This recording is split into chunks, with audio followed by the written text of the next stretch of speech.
Hey everyone, how you doing? This is Amon Green, Gourmet Packers all-time leading rusher, and you're watching Packers Total Access Live, your daily source for Packer content. Go Pack, go!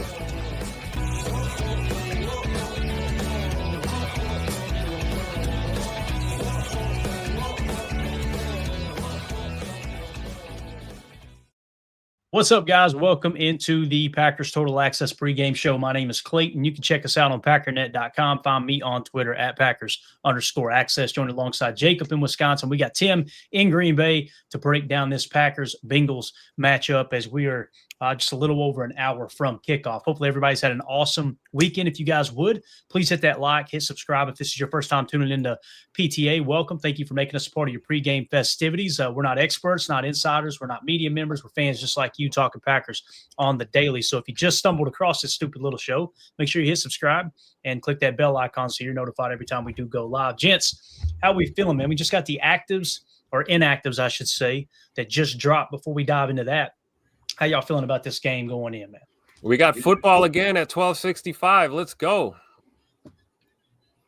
Yeah, I agree. I mean, I'm excited. Dynamite drop in. It feels really crazy how long the bye week feels when it's early in the season like that. It made time stand still. But I think that we're going to hopefully see a team that do I wish they were more healthy coming out of this bye? Absolutely. And somehow I think I even heard on Ryan's podcast that we have a longer list coming out of the bye than we did going in as far as guys that were a little banged up, but it's the National Football League, man. That's what happens. But I'm feeling pretty confident today. I don't have the yips yet. I'm not throwing up, not gagging. You're aware of who our crew chief is tonight, correct? Don't do it. No. Oh, he is. Look at this dirt bag right here.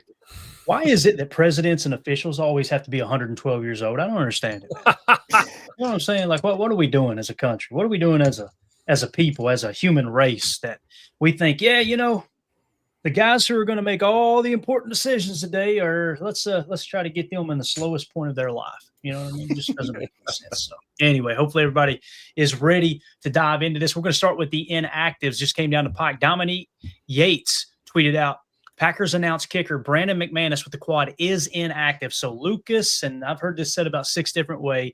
Is it Havsarick? Is that how you guys have heard it? Havsarick? Yeah.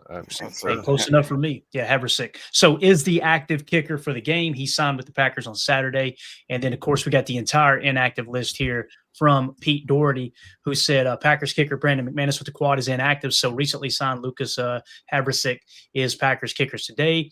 And then it says right tackle Zach Tom with the oblique and left guard Aaron Banks with the groin are active. Defensive tackle Devontae Wyatt with the knee is inactive. No big surprise here for me. I want to see what you guys think about it. But again, also on that inactive list, it looks like cornerback Kamal Haddon, offensive lineman Anthony Belton, and of course we said defensive lineman Devontae Wyatt. So we get basically our whole starting offensive line is going to be intact today. Now, will they be 100%? That's the big question. But obviously, you're missing Devontae Wyatt, which I want to give a shout out to Bill Huber. Chatted with him a little bit online the other day. He put an awesome article together where he interviewed Warren Brinson, who's going to get his opportunity to step in and get some meaningful reps here in this game against the Bengals, as Devontae Wyatt is going to be out. Now, listen, Kobe Wood and Carl Brooks can get the majority of the snaps. I think you'll see LV in at 3-tech as well in our Cheetah package, where we'll be probably playing nickel somewhere between 70 to 75% of the snaps based off the personnel decisions that the Cincinnati Bengals play with. But Warren Brinson will get his crack at some meaningful reps today. Really excited about that. Let's just go down the line here, boys. What do you think about the inactive list here? Big Escalade, man. That was the one I was holding out hope for. Maybe that, I believe he's dealing with an ankle. So no Anthony Belton. Would have liked to seen him active today, just, for some O-line depth a little bit. But like you said, no big surprises here. I guess my only question is, do we have a green light on Rasheed Walker? So he's going to be good to go while we're talking about offensive line, because I know that was a question mark. Yeah, we say good to go. What does that mean, right, Tim? Right, exactly. Are they going to bury him on the depth chart and he's kind of an emergency option? And as someone pointed out, they asked in the chat here, is Brinson active? I haven't heard that he's active, but he's not inactive, right? So I'm assuming he's active. If they're not on this list, I'm assuming they are active, if that makes sense. So that would be good news for Nate Hobbs then, correct? Does that mean he cleared and he'll be in pads today? Yeah, I would assume so, as Chris asked right here. Chris C asked the same question. Yeah, again, if this is the entire inactive list, I'm assuming it is. Usually these guys will include the entire inactive list. So yeah. Awesome. So some good news in there at least. Yeah. Jacob, what do you think, man? How do you feel about this? I mean, the one that kind of jumps off the page to me is McManus, just because he seems like that, obviously had some miscues on special teams throughout the year, but I do feel really confident when he's back there lining up whatever, if it's a 60-plus yarder, I feel confident that McManus can pound it through in key situations. So to that point, I'm wondering if they kind of do adjust their game a little bit, because of the fact that maybe they don't trust whatever guy it's going to be, if it's the Haverisk or the Irish guy, right? I have no idea. McNamee. Yeah.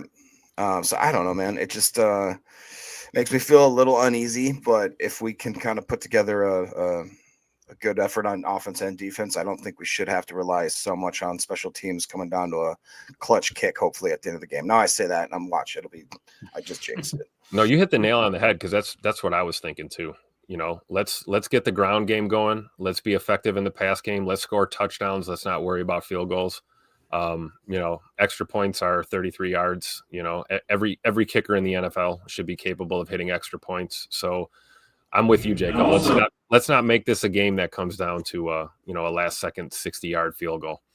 Yeah. And as you see here from 49, I believe is what that said. Bill Huber tweeted this out. So this is Haversick from the right hash, and leg looks pretty strong. Let's see how much extra he's got on it here. Yeah, not bad. Oh, yeah. I like it. Straight up and down kicker. You see him, he's kind of addresses the ball straight on rather than, a little wider to the left and swinging that leg. A little bit windy up here too today, so the breeze will be a factor. We'll see how this kid can do, man. Yeah, I was going to point that out too, Tim. I want to say they're thinking it's going to peak in the third quarter at 17 miles an hour, maybe. So that's significant, right? Anything over 10, you got to adjust to it, and then on top of that, if you're adjusting to it and that breeze dies down at the exact moment you make contact with the ball, all right, you're gonna push it right as opposed to it bending left, right? So looking pretty good there from 49 yards. I would think that would be the kind of the sweet spot. Maybe they're just kind of testing the range here early, but I wouldn't anticipate any kicks from the logo from the new guy today. Yeah, definitely. And then it looks like we've got the inactive list here over on Packers.com for the Bengals.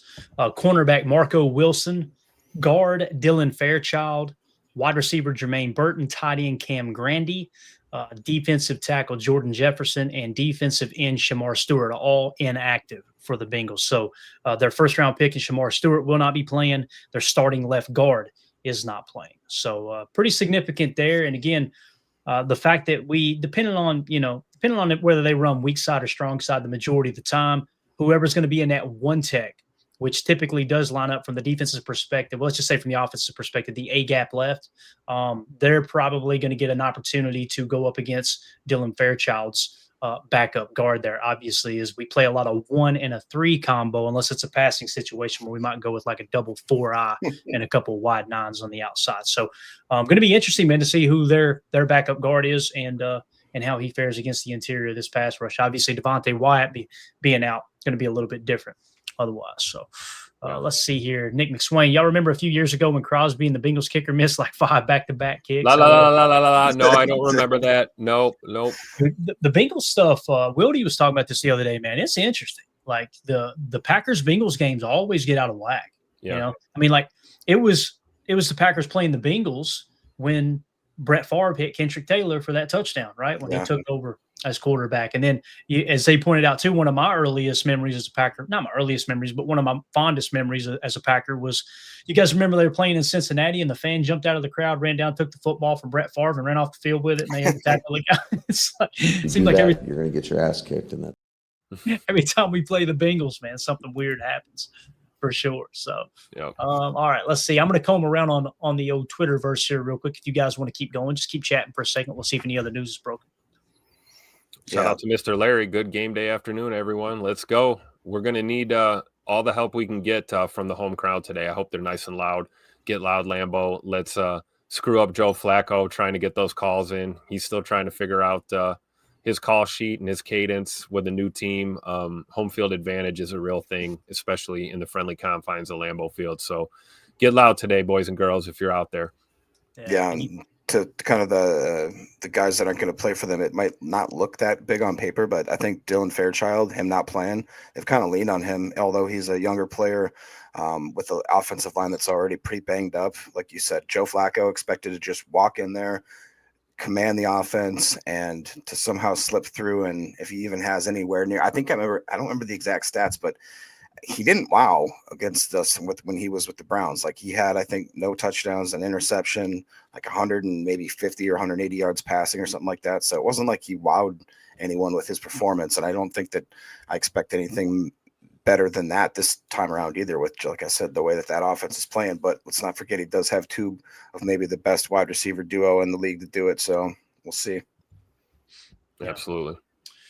Yeah, so it looked like they did have a meeting of the minds there at midfield. You can see a video Bill Huber tweeted out of McManus, presumably not talking about the weather is what it says. After a few minutes of talk, he walked over and hit from 50. Everyone now walking back inside us. He had met, looks like, with Brian Gutekunst, Matt LaFleur, and the training staff. So I'm guessing he's probably trying to plead his case. Hey, I can play. And they looked up and said, you know what, let's just don't even risk it. So that's what it kind of feels like. And you see here, it looks like the cloud coverage has cleared, Tim. We might get us a sun-splashed afternoon here in Green Bay. I think so. Big shout out to Big B there, hanging out on the east side of the stadium. I love it. Great seats there.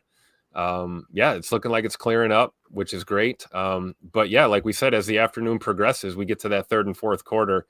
You know, the old saying in Wisconsin, if you don't like the weather, wait 5 minutes, it will change. So I wouldn't be surprised at all if things got a little interesting with the wind and cloud cover later, but it looks beautiful out there. Wish I was there today. Yeah, definitely, man. It's a gorgeous day in Green Bay. It's always a gorgeous day to play football in Green Bay, though. So let's go around the horn real quick. I'm going to put you guys on the spot. Who do you guys think are set up to have a big day today? You know, if you had to pick, let's say our pick to click, right? Like let's start on offense. Who do you predict will have a big game for the Green Bay Packers? It could be any offensive player whatsoever. How do y'all feel about it? I don't care who goes first. I feel like Josh Jacobs gets himself kind of I feel like they're just going to try to go to him early and often, make the Bengals have to actually stop him. And if they don't, hopefully they don't take their foot off the gas, because it seems like he's been coming out a little bit, I don't say sluggish, but just like the holes haven't been there. But he's just seems like he's running hard still, putting maximum effort. So I want to see some of that pay off for him finally. I want him to hit that 100-yard mark, maybe a couple tugs, even if they get him involved more in the passing game. But I look for Josh Jacobs. Got it.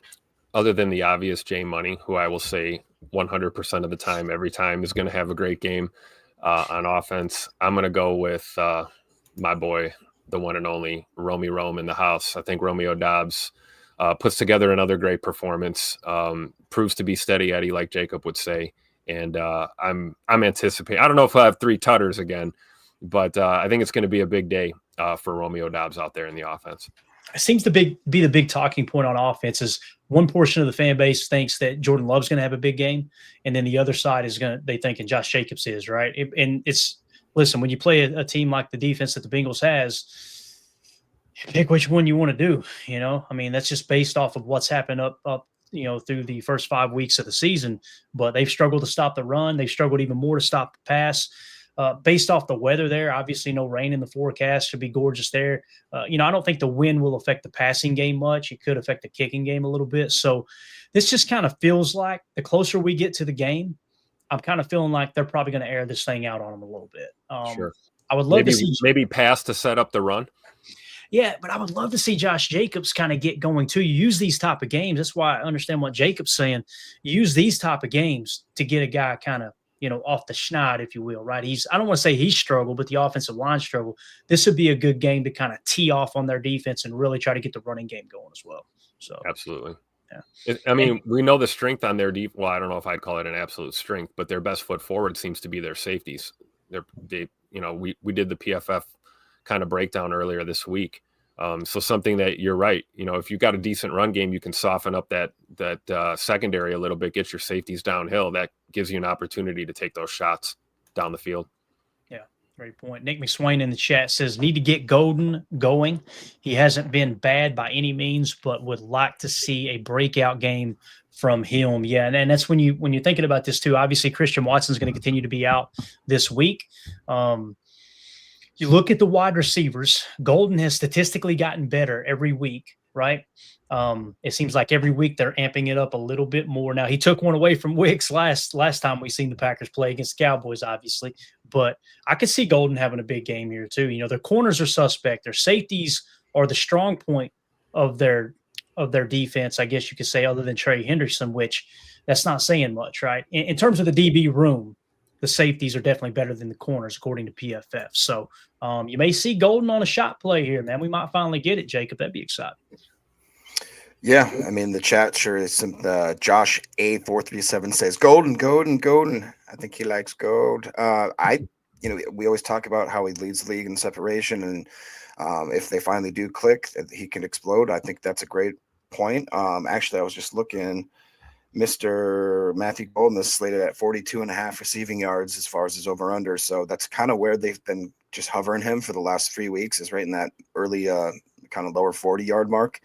All it takes is, I mean, he can get that in one catch. We've seen that from him. So I like what Tim said earlier about Rome. I think that he's going to be a little more involved this week. So I just think that if we can get the pass game going, it's so tough. Green Bay is so tough because it could just be, I mean, Wicks could randomly go off today and nobody would bat an eye. So it's one of those things we always talk about. It's a great problem to have that at any point we got one of 5 or 6 receivers that could absolutely have a day. So it's fun to see. Yep. And not to harp on it too much, but Matt Schneiden just tweeted out Lucas Havrasik good from 63 yards in warm-ups. With a lot to spare. Did you see that? Yeah. Tim, correct me if I'm wrong here, man. I'm trying to think, which way is the wind typically blow? Is it more of a crosswind at Lambeau, or does it like favor a swirl? It's like a swirl. It's like turn a fan on and stick it in a bucket. That's what the wind's like inside the lower bowl field level there at Lambeau. I mean, Jacob and I saw that at the last preseason game. We looked to the south end zone, you saw the flags blowing to the right. You look to the north end zone, the flags aren't even barely moving. It's just this weird kind of effect that you can get. But, 63 in warmups with plenty to spare is pretty good. Looks like he might have had a little wind at his back there. If you see at the end here, you can see the flag kind of blowing with him a little bit. But bottom line, kicking here with nobody running at you, it's a hell of a lot different than an in-game situation. Yeah.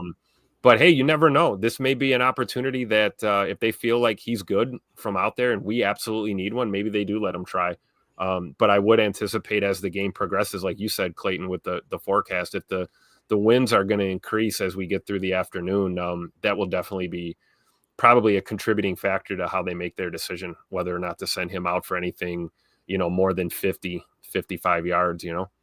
Correct me if I'm wrong, but that's the south end zone he's kicking into, right? Yep. Okay, Kicking it right towards Ashwaubenon, baby. Look at that. That ball ended up in Ashwaubenon. For what it's worth, Bill Huber tweeted out the Bengals' Evan McPherson just hit from 64 to the south end zone, same end zone. So there's an early indicator. We're getting a little help going to the south, looks like. South. Yeah, for sure. What does that mean, guys? That means you want the wind at your back in the fourth quarter. If you had to pick right now, like Tim said, maybe it'll shift by the time you get around to the coin toss, but you want to make sure in the fourth quarter you're kicking into that south end zone as opposed to the north, probably. So, and Zach Cruz with an awesome stat here. During a 9-game stretch with the Rams in 2023, Lucas Havrasik was 4 for 9 on field goals of at least 40 yards and 19 for 22 on extra points. Havrasik did make 22 of 25 field goals, 7 for 9 of 40 plus while in the UFL this year. So it seems like he's improved, obviously, from 2023 where he struggled a bit there. So. I love that he's getting these reps in, though. I'm sure they're giving him all the extra ones he can because, we always gloss over the other aspect of the kicking game, which is your long snapper and your holder, and getting your timing and your communication, things like that down with Danny Willian on the hold and knowing where he likes the ball on certain kicks, certain hash is a big thing, being that he's been a Green Bay Packer now for 25 hours or something like that. So the more reps we can get here pregame, I'm all for it. Yeah, for sure. Let's wrap up the offensive side of this conversation real quick.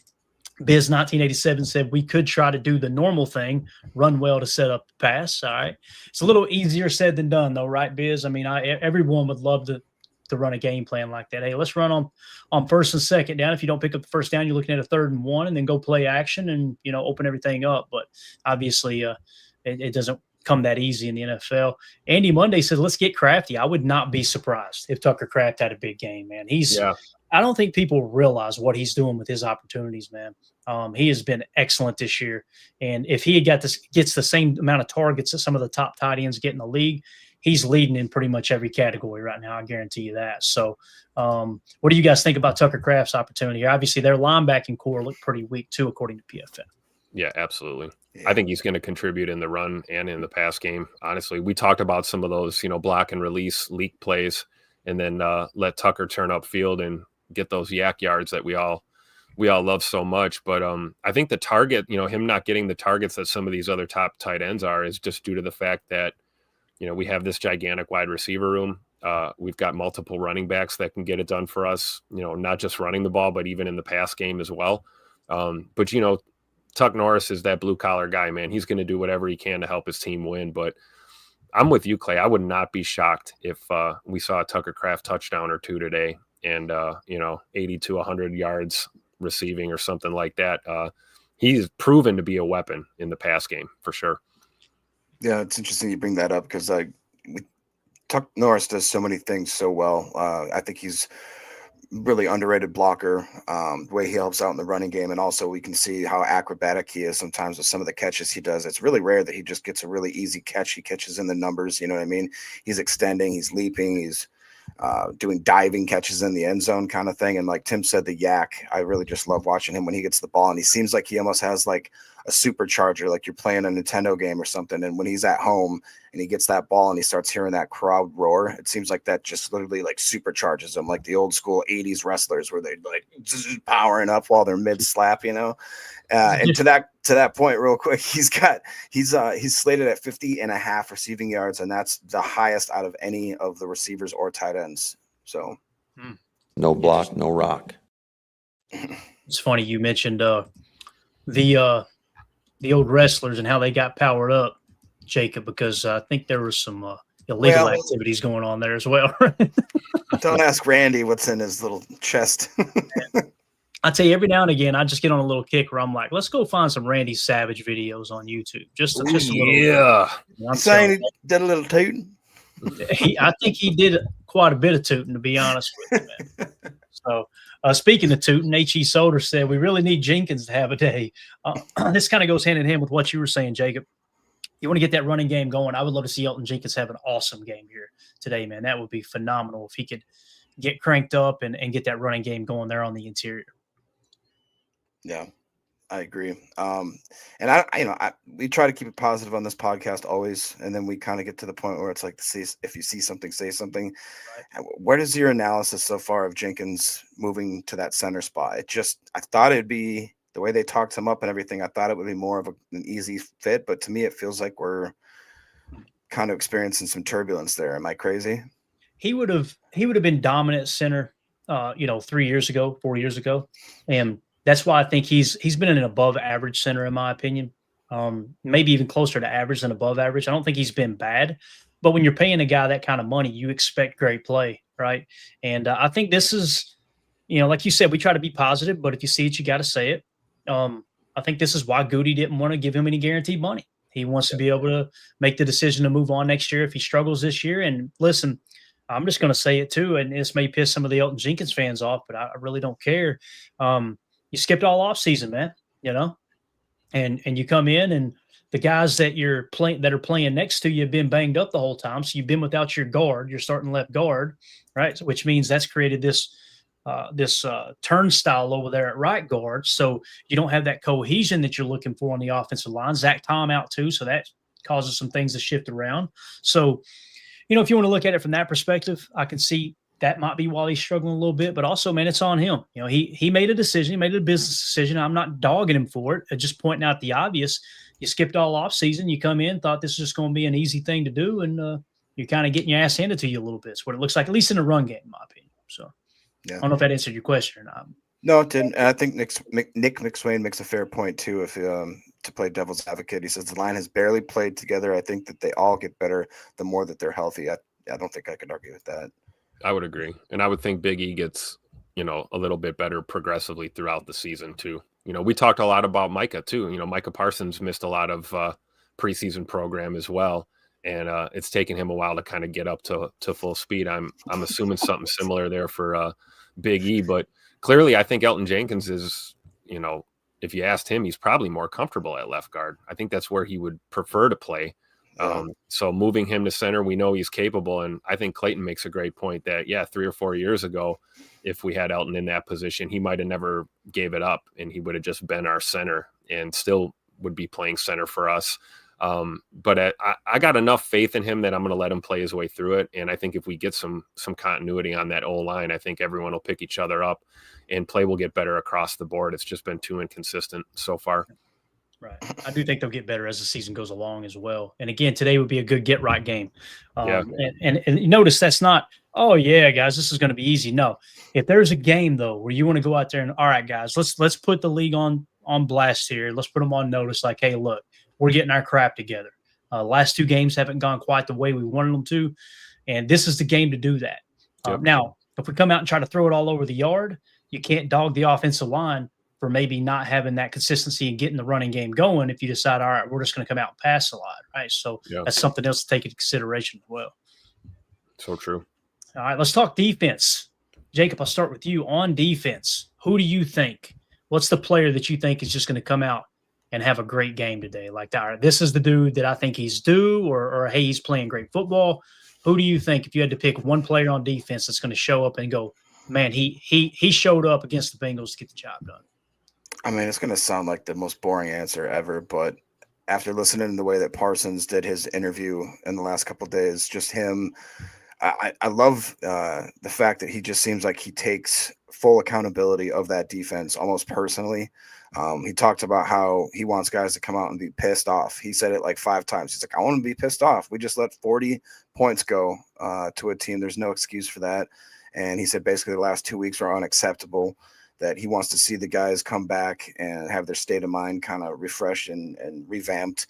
And I think that it's kind of clear now that whether it's, a good thing or a bad thing, the Packers seem to be more of a home team type of I said, like, the vibes are better when they're at home. They just seem like they come out more, pumped up, piss hot, amped up, kind of, and I don't necessarily like that. I'd rather them almost, if they had to pick one of the two, I'd rather them be better on the road just for whatever reason. But I think that, I like what Josh says. X and Parsons need to step up and become kind of the leaders that they really are and just have that come to fruition.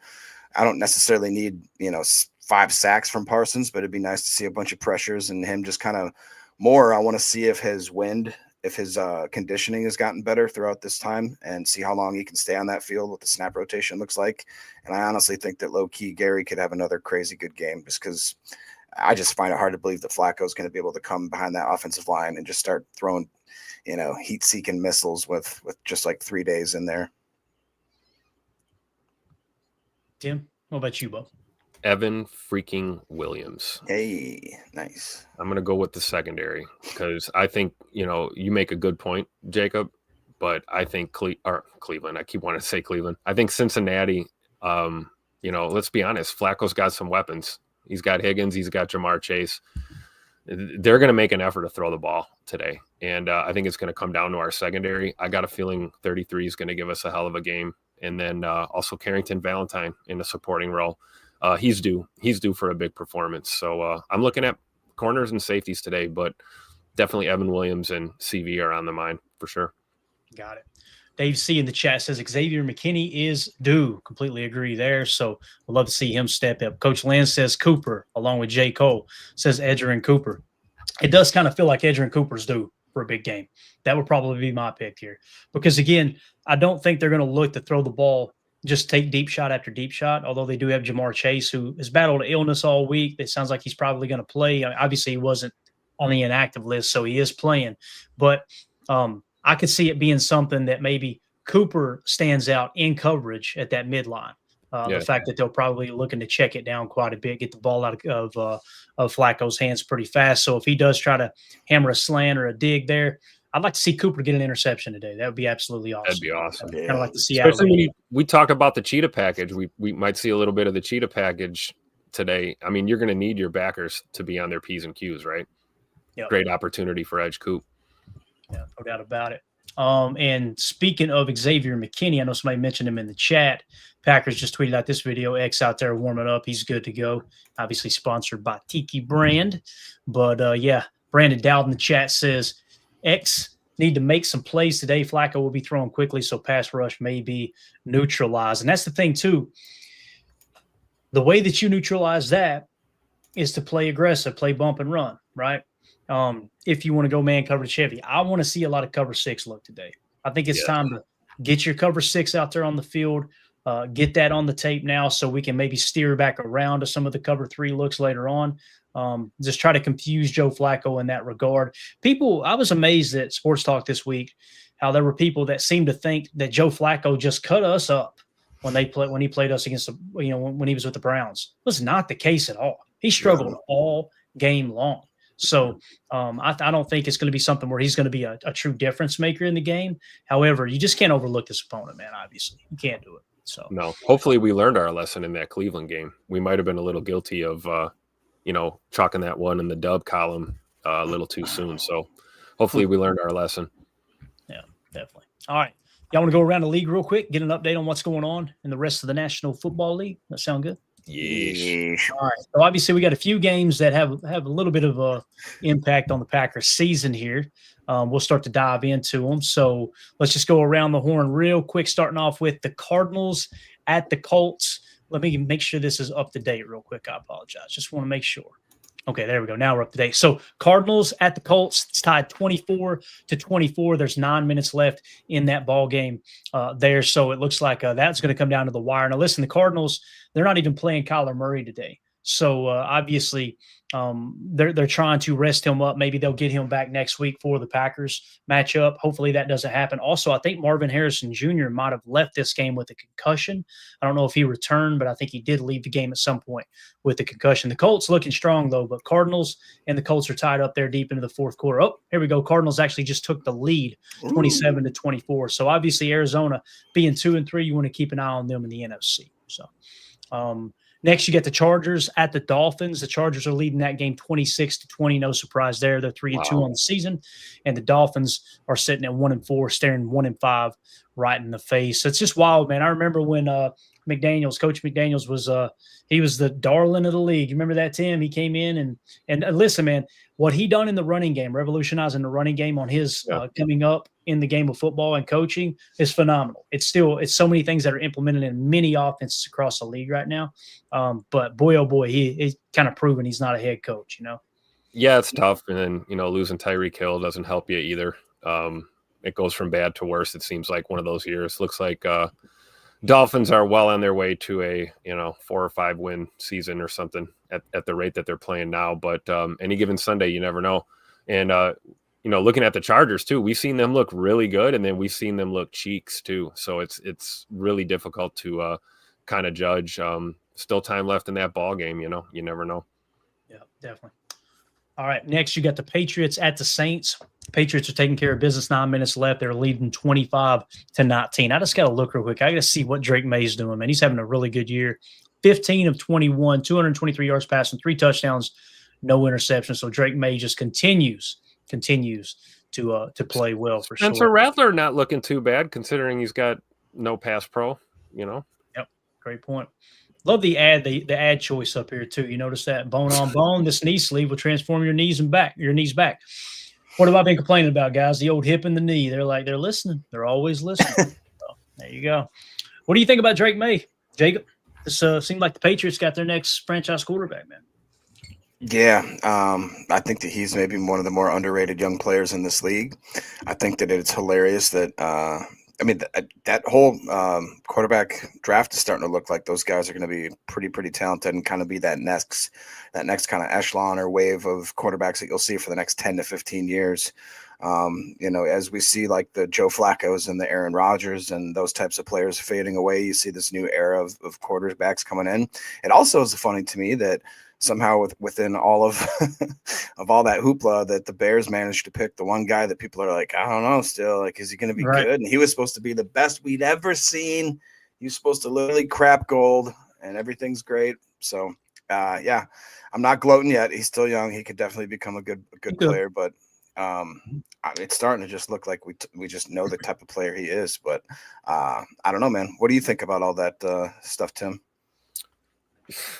I don't. It's the NFL, and every time I think I got it figured out, I'm reminded that I don't know what the hell I'm talking about. So That's the smartest thing ever said on this show, Tim. I'm telling you right now. It's so true. It's so true. So Pittsburgh is leading the Browns 23-6 in Pittsburgh. Now Aaron's got those boys at 3. Aaron Rodgers is washed. I don't know if you heard. He's washed, guys. PFF had him ranked as the 34th highest graded quarterback. And you look at his numbers, like he just continues to do this 19 of 28, 224, couple touchdowns, protecting the football, no interceptions. And DK Metcalf having a hell of a year, 4 catches, 95 yards, and a touchdown on the day. They're taking care of business there against the Cleveland Browns. Dillon Gabriel taking over, obviously, for Joe Flacco, who got traded to the Bengals, who we'll see today. 22 of 34, 154 yards, no touchdowns, no interceptions. To me, Dillon Gabriel looks the part. He looks like he's going to be – he's got a chance to be a good starting quarterback at the NFL level. We'll see what happens, though. So, Quinshon Judkins looks like Pittsburgh really keyed in on stopping him today, only 8 carries for 22 yards. Of course, when you're down by more than 2 scores, it's hard to stick with the run, So, absolutely. All right, moving along. Cowboys at the Panthers. This one's going to come right down to the wire, guys. There's 8 minutes left. It's tied 27-27. Dak Prescott, 22 of 31 so far, 269 yards passing, 3 touchdowns, no interceptions. He's quickly becoming a top 3 candidate for the MVP. Dak Prescott is playing phenomenal football in Dallas. Carolina not looked too bad today. Bryce Young, 14 of 19, 174 yards, 3 touchdowns, 1 interception. Rico Dowdle. Jacob, that sounds like somebody that works the door at the club up there, bro. 25 carries, 158 yards on the day. So they are sticking to the run. Why is this important? We're going to have the Panthers coming up here real soon, but this one coming right down to the wire here, Jake. Yeah, Rico? Oh, never mind. We'll talk about it later. I think that honestly, that's not Uncle Rico, is it? No, different. Same, but the different. The passing game that Carolina, I think that they've kind of got a bad rap because I feel like that we've talked about it multiple times, how Bryce Young got thrown into just a terrible situation. And instead of that front office doing kind of like I don't know what the word would be, like, I guess like the conservative thing or the kind of just the right thing, just surround him with the offensive line that he needs. And then slowly, last thing you do is kind of put in your wide receiver. They just said, screw it. Let's just start drafting wide receivers in the first couple of rounds, throwing quote unquote talent around him, but really not building that base from the foundation up. And I think that he's caught a bad rap for it, but you can see that he has the talent. I think that a lot of people thought he was the most talented quarterback in that draft. And so I think that maybe his second half of his career might be a little more positive than the first half. But yeah, as much as I hate to admit it, Dak Prescott does look like that he is definitely leading that MVP candidate race, which pains me to say immensely. Yeah. And again, when we played the Cowboys, that portion of the fan base was like, I can't believe we made George Pickens look better than he is. Today, guys, 9 catches, 168 yards, and a touchdown. George Pickens starting to step into his own here. Tim, are you concerned about the Cowboys? Do you think the Cowboys going to be one of those teams we look up at the end of the year? It's like, damn, they're on a run. They won 13 games or something like that. Yeah, I do. I think that's possible. And I also think them crapping the bed and backsliding towards the end of the year is totally possible as well. And honestly, I mean, I feel the same way about Carolina. This is a great example of here, like, a team is not their record. These might be 2 teams that could be worse than we think they are or better than we think they are. I think the fact that Carolina is even in this ball game right now says a lot about them. And, not to mention, before you know it, they're going to be visiting Lambeau Field. So something to keep an eye on. It shows you take no team for granted, regardless of their record or their situation. Today's game against Cincinnati is a great example of that too. On paper, we should beat the absolute dog crap out of the Bengals, but this game is played on the field, not on paper. So, Dallas and Carolina reminding us of the old any given Sunday adage right here, close game. Yeah. Can I share something quick? One, Fishy Things just joined late, and he says, I went to the wrong live. And I was like, what does that mean? And then he said, I was sitting around waiting, like, where are they? Meaning he went to the post-game show feed. Gotcha. He's just sitting there waiting like a kid for the bus that never shows up. The other thing that I thought is interesting, when we started this this podcast, so what now, 40 minutes, Josh Jacobs over under on Prize Picks was at 70, jumped to 72, jumped to 74, and now he's at 82.5. See, I'm telling you, boys, we have an impact. There, people are watching in Vegas. That's exactly what I was going to say, Clayton. It's funny you say that because Pat McAfee obviously has a huge platform. When they would pick people, you would see the line really shift. Obviously, we were joking, by the way. There's somebody going to go, wow, they think they've arrived. Come on. Don't worry, nobody's listening anyway. Exactly, Bob. Exactly.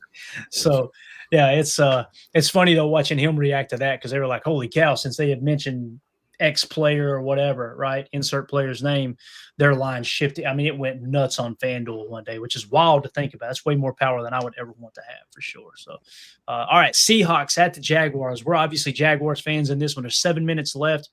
The Jaguars have the ball. They're trailing 20-12. Sam Darnold, another great day. Looks like 14-23, 222 yards passing, 2 touchdowns, no interceptions. Trevor Lawrence getting him a run for his money too, 24-35, 238 yards passing, 2 touchdowns here well within the fourth quarter. Looks like they've done a good job stopping Jacksonville's run.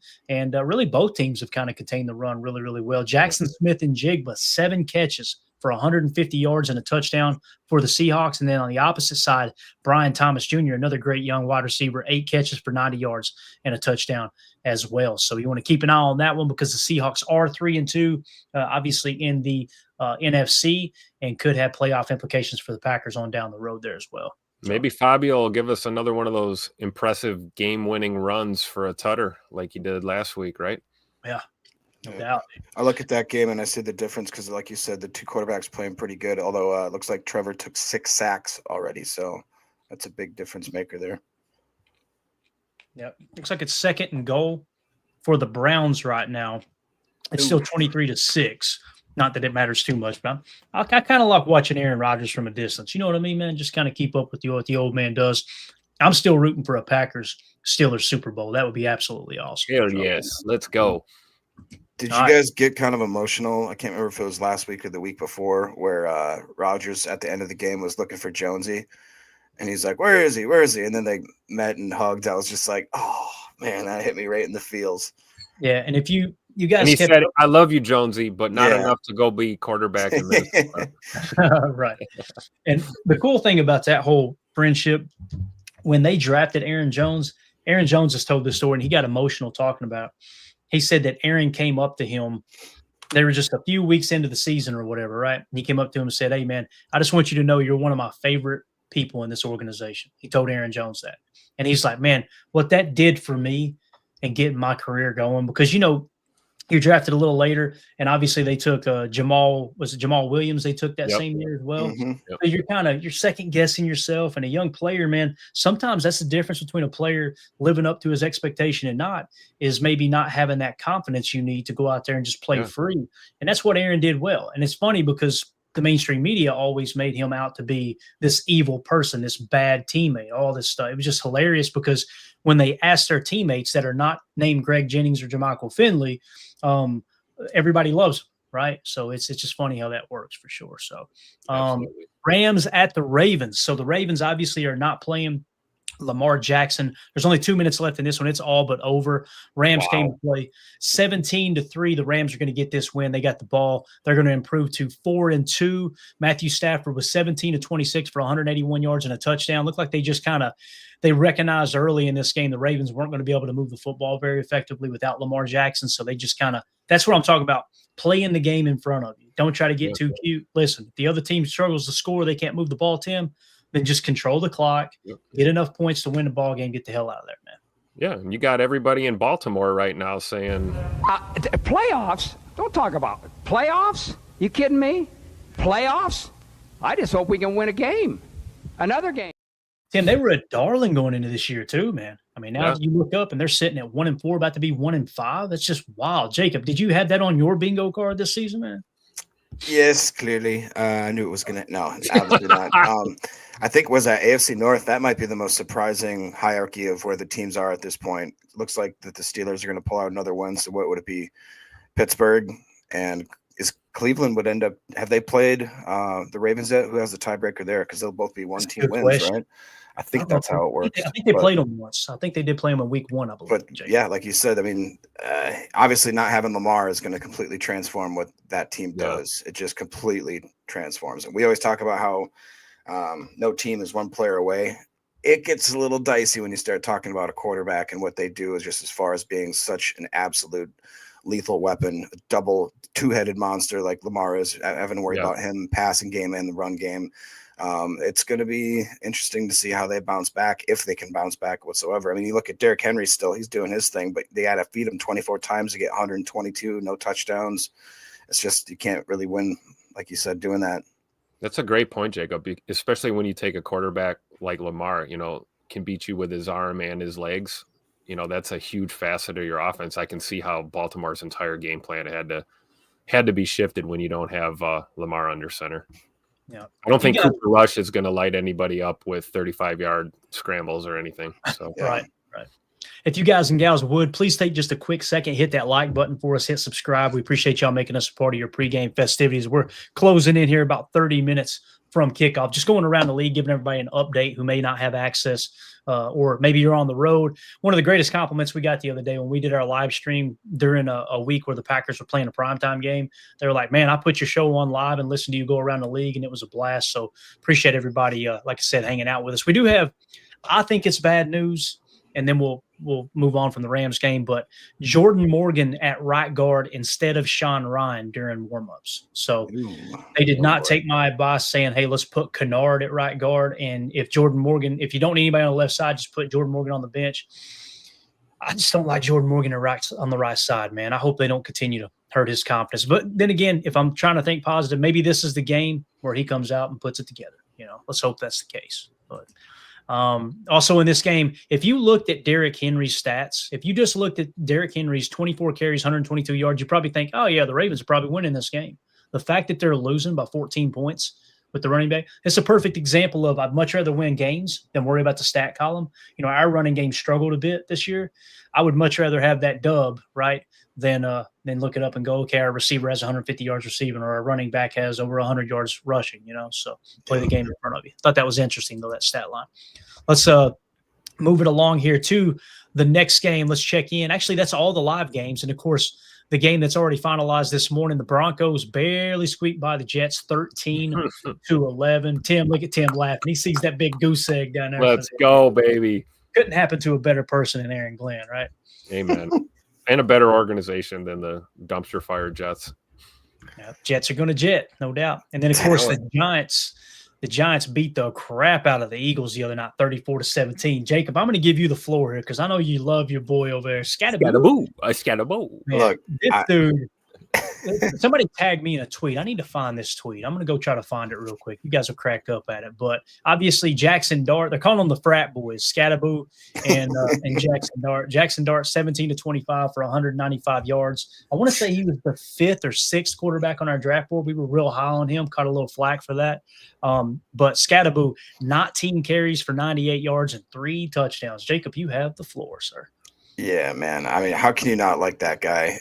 It's clear that he definitely ate crayons as a kid or lived under power lines, ate paint chips, whatever you want to say. He's got a little bit of the tism there, but he's using it in all the right ways. The guy can absolutely run through a brick wall. And I actually mean that literally. I think he could. There's clips of him in college just literally banging his head against the wall, like pregame, trying to get himself jacked up. He does that kind of like shake off every time just because the memes that are pouring out because of this dude is so hilarious. Like, it's just, he's a fun player to watch. Chris, the creatine crackers. I've seen that meme going through. There was one that had him next to Jackson Dart. It's like, these creatine whites are different.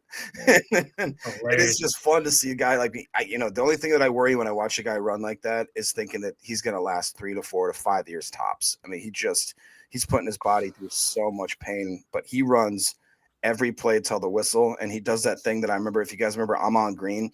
I loved how he ran because he was almost running like he'd get randomly at the last second. He'd just spring ahead for 3 yards. It felt like no matter how much he tried to do, he ran so like laterally that he could just squeeze ahead for an extra, 3, 4, 5 yards. And he does that really, really well too. And Gunnar Olszewski here, who actually played for Bill Belichick in New England, right? He was a special teams kind of contributor. Could you imagine him going over to the Giants, right? He goes over to the Giants and all of a sudden he looks up and you got Scatterbull and Jackson Dart acting like absolute idiots. Here's a quote that Bussin' with the Boys said, all-time quote. It says, "He's genuinely an idiot," is what Gunnar Olszewski said on Cam Scatterbull. And then on top of that, someone tagged me in a tweet, said, "This you, Clay?" So look at this one right here. So this is him as a kid. Look at the mohawk, right? It says, this is Becky Scatterbull, Cam's mom, said, quote, "He would put his brother's shoulder pads on and he would run into telephone poles."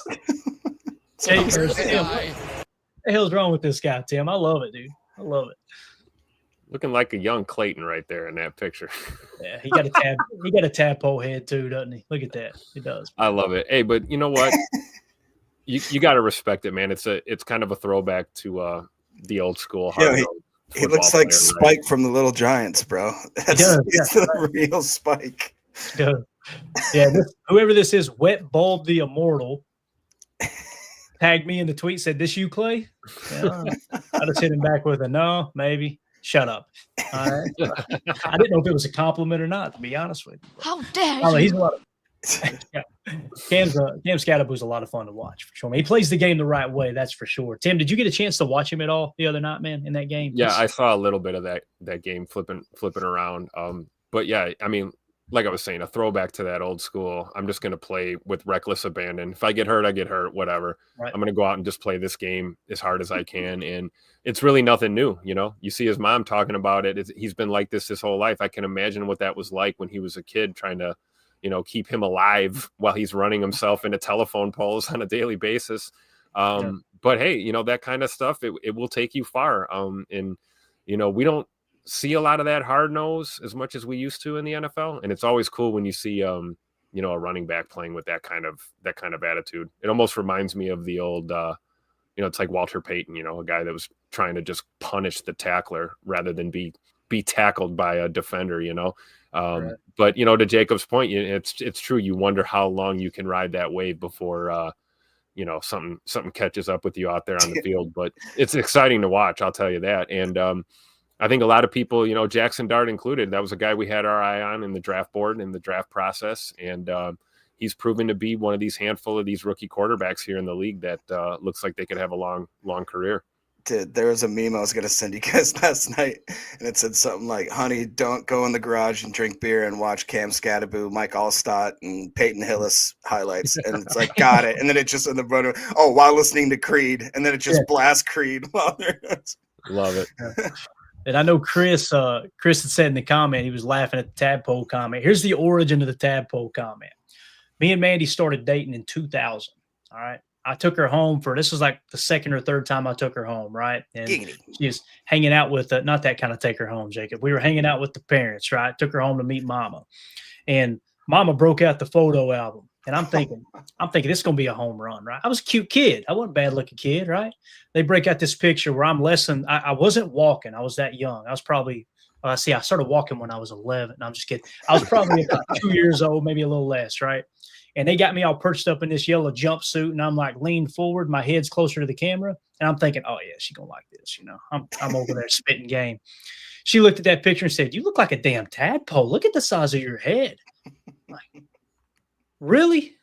Really? Mom thought it was great. She won Mom over that day. I remember that. So. You married an honest woman, Clayton. Yes, that is a fact, Tim. That's a fact.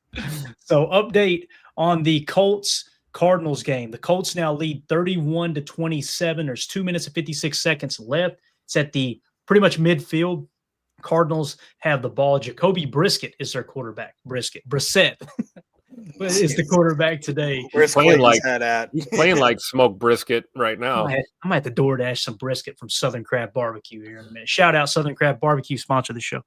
But yeah, we man, the first time I had, just to get off track for a minute, Southern Crab Barbecue. The first time I had, what are those things called, Jacob? The what's the stuff? It's like a big thick slice of bacon. What's it? Pork belly, right? Nice, bro. I was like, it sounds disgusting. Like pork belly. What are we talking about? First time I tried, I was like, what is this sorcery? And I know Jacob, you got a little barbecue background, and did y'all sell a lot of pork belly back where you used to work, man? Back in the day? We didn't do pork belly just because it was kind of hard to get fresh and make it on a daily basis kind of thing, but it is amazing. We do it every now and then, and they do like whole pig spit roast stuff, dude. Like I miss that. The good old days. All right, so we'll keep an eye on this game here, obviously, as it's coming down to the wire. We want the Colts to win this game. What I want to see happen is the Cardinals fall to 2-4. Obviously, it helps us in the NFC here, Tim, but also maybe that'll they'll look up next week and go, you know what, let's just go ahead and sit Kyler Murray another week and get him healthy and give us a better chance of winning that ball game when we go to Arizona on the road, you know? Yeah, absolutely. That being said, though, I'm also not afraid of Kyler Murray, especially not 100% Kyler Murray dealing with he's got some fracture in his foot or something crazy going on. So which takes away a lot of his mobility, which is what makes Kyler Murray the threat that he is his ability to scramble around and extend plays. If he's doing it on a Bob Lang, I'm feeling good. But yeah, absolutely. I mean, we want Indy to win this game. It helps us in the grand scheme of things when it comes to the NFC playoff picture. And then on the AFC side, I hate to say it, this is not the Colts team that we spanked at Lambeau last year. Clearly, they have turned a tide. Daniel Jones is playing well. The team is playing together. Look for Indy to be one of those AFC teams that could really tilt the playoff picture, especially when you see, teams like Kansas City and Baltimore just, kind of imploding right now early in the season. Yeah, definitely. So Cardinals still have the ball 2nd and 1 at Indianapolis's 42. Obviously, it's a 4-point game, so they got to go for the touchdown. It's going to come down to the wire. Also, you got the Cowboys and the Panthers at the 2-minute warning are tied up 27-27. The Panthers go right off tackle, run to the right, and they're close to a first down. So the Panthers trying to get down here and kick a field goal to knock the Cowboys off, man. I kind of hope the Panthers win this game because I want to see Skip Bayless's reaction on Twitter, boys. If y'all, anytime Dallas loses, just go to Skip Bayless's Twitter handle. It's absolute gold. So we'll see what happens here with the Cardinals game. And then also the Browns have the ball back at midfield. Looks like they just got sacked, though, by Herbing. Herbing, isn't that a former Badger? Am I thinking right, Jacob?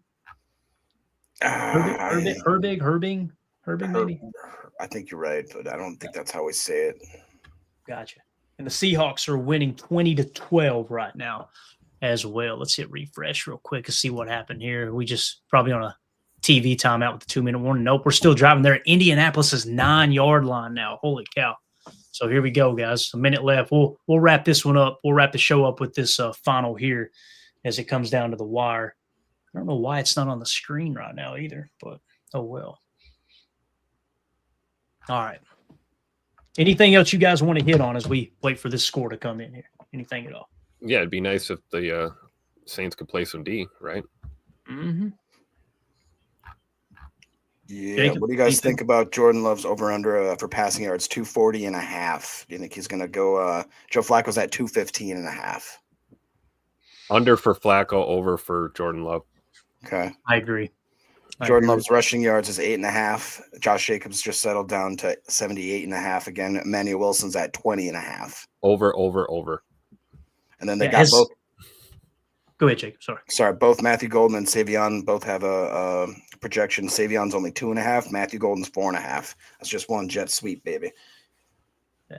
So easy. Has Jordan's over-under shifted at all, Jacob, since they opened it? Has it changed at all that you know of? I haven't seen his shift. I think I saw 240 even as yesterday too. Mm-hmm. Okay. All right. Let's see what happens. Trying to get the game on so I could give you guys a little play-by-play on this one, but I don't know what happened to it here. as the Cardinals still have the ball. 4th and 7 at Indianapolis's 9-yard line. Coming right down to the wire here. Why is it not on anywhere? What is going on right now? Unbelievable.